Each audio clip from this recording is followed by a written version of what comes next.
application ni nshyashya ariko reba nayo iri gutanga internet y'ubuntu. Ya ukigera hano rero murabona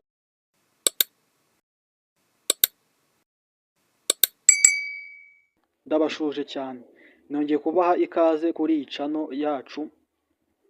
Abantu mutari mwakora subscribe, like na comment na share, ndabibutsa kubikora. Rero ubu ngubu tuba tugeze muri wa mwanya wacu wo kwerekana ama VPN atanga internet y'ubuntu. Abantu batazi VPN ni app itanga internet y'ubuntu cyangwa data z'ubuntu cyangwa mega z'ubuntu. Ya iyo app nibyo ikora. Bo baba barashizeho app, ni abantu barashizeho app, buri munsi uko umunsi ugenda ushira bagenda bashyiramo mega z'ubuntu. Uko ukoresha iyo app ni nako nabo bagenda bunguka. Ya noneho tudatinze, ubu ngubu tugiye gutangira mbereka iyo app ya VPN. Ni nshyashya, ni app nshyashya rwose, nanjye narayikoresheje mbona biragenda, iri gutanga internet y'ubuntu kandi ni app yizewe, ikora mu gihe cy'amasaha 12 cyangwa 24. Ubwo ni igice cy'umunsi cyangwa umunsi wose. Reka tujye kuri Play Store. Ubu nawe urinjira muri Play Store yawe, noneho ukanda hano hepfo kuri search, usacinge X Hyper.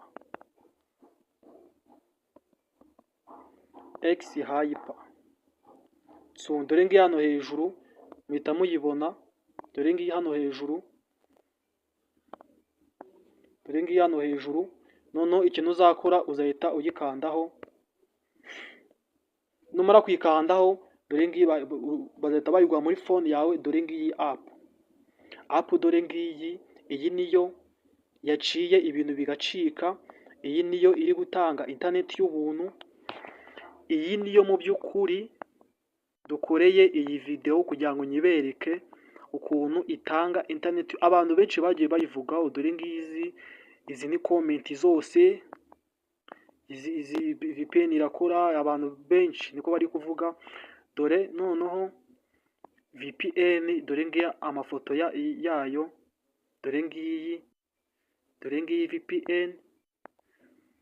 Murabona ko ahanga berekanye ifoto yabaye connected. Ya murabona ko ahanga berekanye ifoto yako iri gukora. None ahanga hejuru bakatubwira ngo nta gihugu ikenera, no account needed. Nta gihugu ikenera. Ahanga bavuze ngo easy and smooth interface. Ahanga baba bari kuvuga ngo iyi app kugira ngo uyikoreshe ni ibintu byoroshye, ntabwo ari ibintu bigoye. Ya noneho ukigera n'ikintu cya mbere tukora, urahita ukanda hano handitse uninstall, uyishyire muri phone yawe. Dutegereze nyine ko iba uninstalled.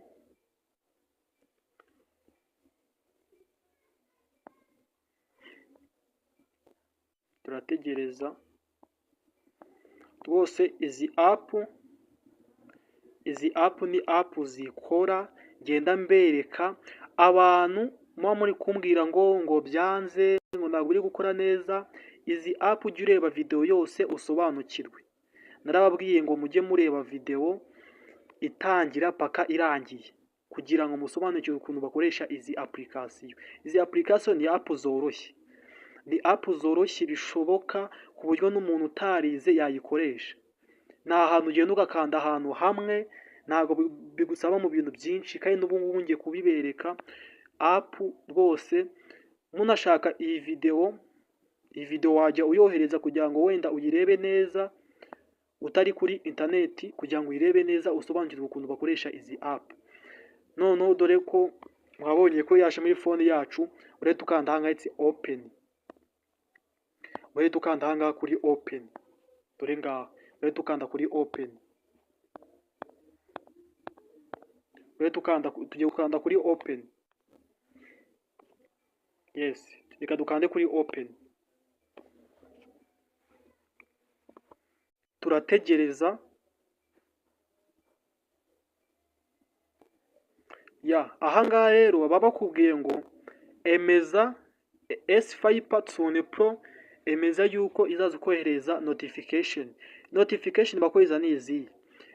Ni nko kukubwira ngo nimba bamaze gushyiramo data z'ubuntu cyangwa omega, bahita bagohereza notification hano hejuru kuri telefoni yawe, bayiguye ko u Rwanda bamaze kurushyiramo nyine data z'ubuntu. Noneho dutegereze gatoya, ukande kuri allow. Ukimara gukanda utegereze gatoya, dore ngaha urahita uza ukanda ahangaha kuri leta, urahita ukanda hano kuri rate, ahangaha ukanda hano kuri rate. Numara kwakanda ihita ukanda hano wanditse skit. Murabona ko tumaze kwinjira muri application yacu. Murabona ko none ukigera hano, ikintu cya mbere itubanza kureba, ugiye kwita ukigera hano, tugiye kwita tureba ahangaha hambere, tugiye kwita dushyiramo server ifite internet y'ubuntu. Ariko kugira ngo uyibone, kugira ngo ubone server ifite internet y'ubuntu, urabona uhakanze haba harimo server nyinshi. Izi server zose ntabwo wapfa kubona server ifite internet y'ubuntu. Murabona ko utapfa kuyibona, harimo server nyinshi. Usubira inyuma, wamara gusubira inyuma ugakanda hano hejuru, hari ubukoni butatu hano hejuru tugiye kwita tuwakanda. Ukimara kwakanda umanuka hano hasi handitse update note, hano hasi handitse update note. None uhita wakanda. Numara kwakanda, murabona ko reba hano hejuru,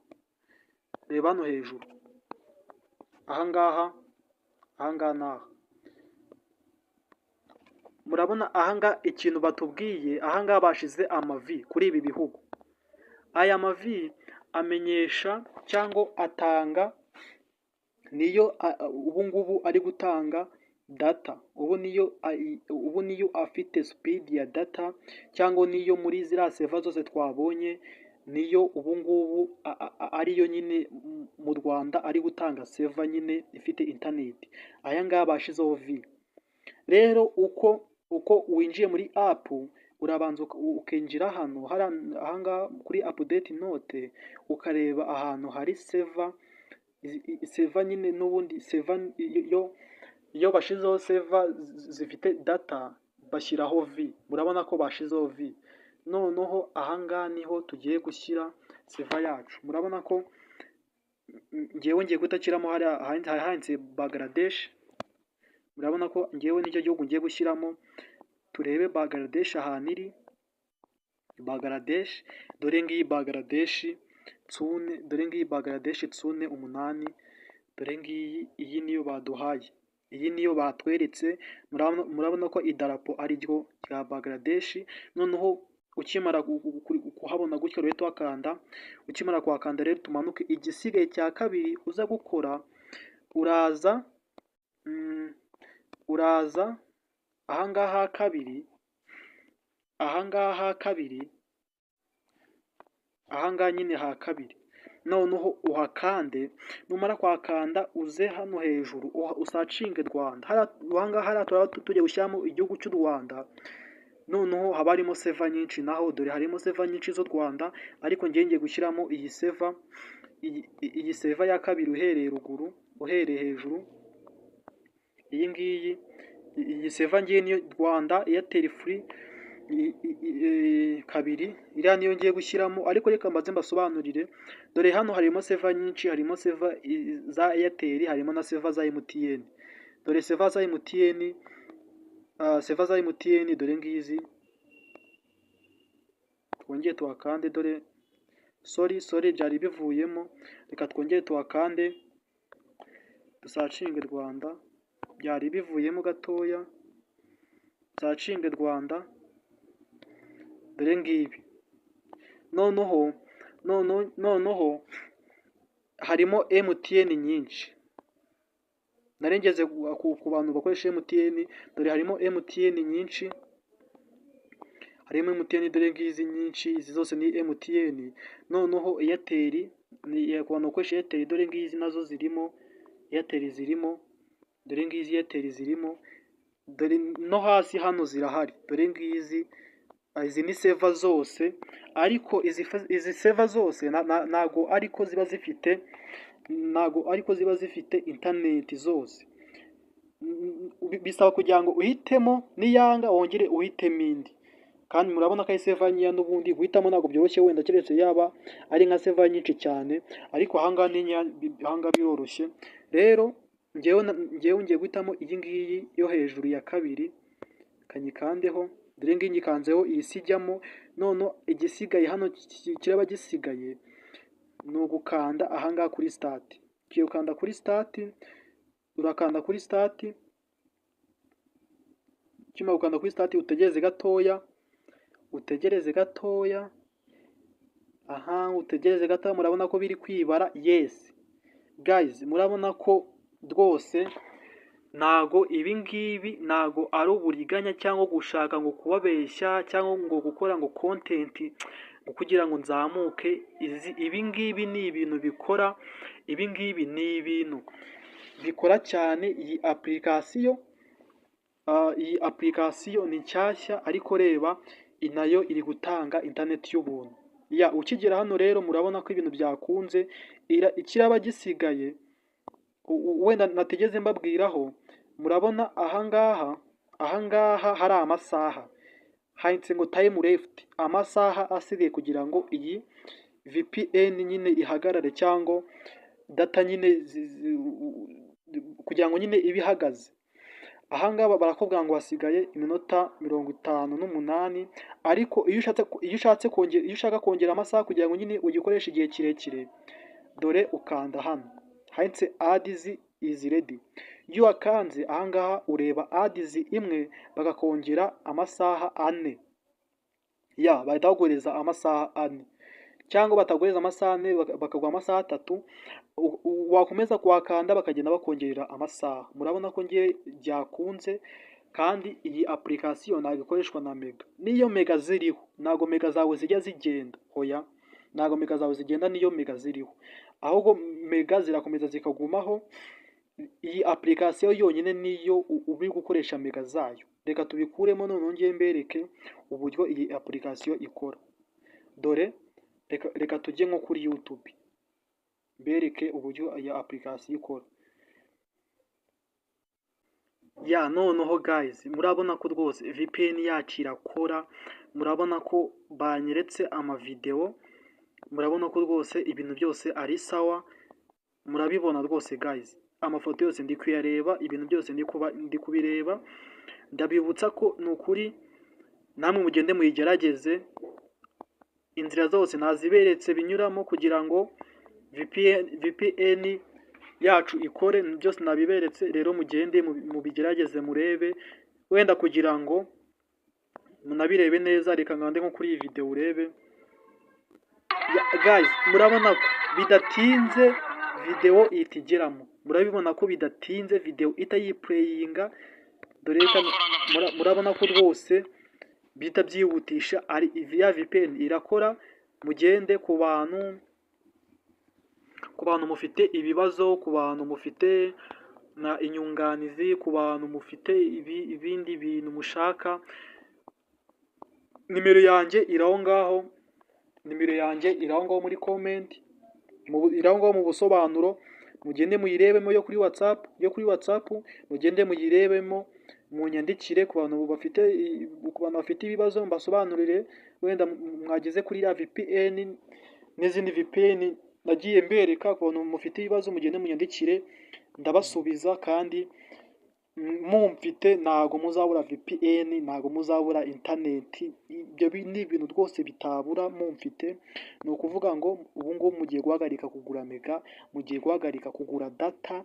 Ibintu byabatwaga amafaranga kuri data byo rwose nabikuyeho, guhera ubu ngubu nabikuyeho guys. Rero murabona ko rwose application irakora neza, dore data ziri kugenda. Ni ukuri ndabibutsa gukora subscribe, like na comment kugira ngo mujye muhora mureba video maze gushyiraho. Dore ndashaka kubakorera n'indi hari n'indi VPN itari yasohoka ariko igiye gusohoka vuba, yo itanga internet kuri MTN cyane cyane ku bantu bafite 4G. Ku bantu bafite 4G ikoresha umunsi wose nta guhagarara ntaki, kuko 4G murabizi ni simukadi twemera hano mu Rwanda. Izi simukadi ziba zisa umweru, ndakeka ari abazigurisha icyatanu Nyabugogo, zigura icyatanu. Zo nyine iyo ikoranye na VPN ikora umunsi wose. Guys, murabona ko ari ibintu byakunze, murabona ko njyewe rwose ahangaha yabaye connected, nawe yegeze muri telefone yawe. Ubwo nikora uraza kumbwira muri comment, nidakora nabwo uze kunyandikira muri comment, ndaza kugusubiza wenda umurire n'ikibazo cyawe n'ikibazo cyabayeho. Ndabibutsa rero gukora subscribe kugira ngo tuzabane mu yindi video.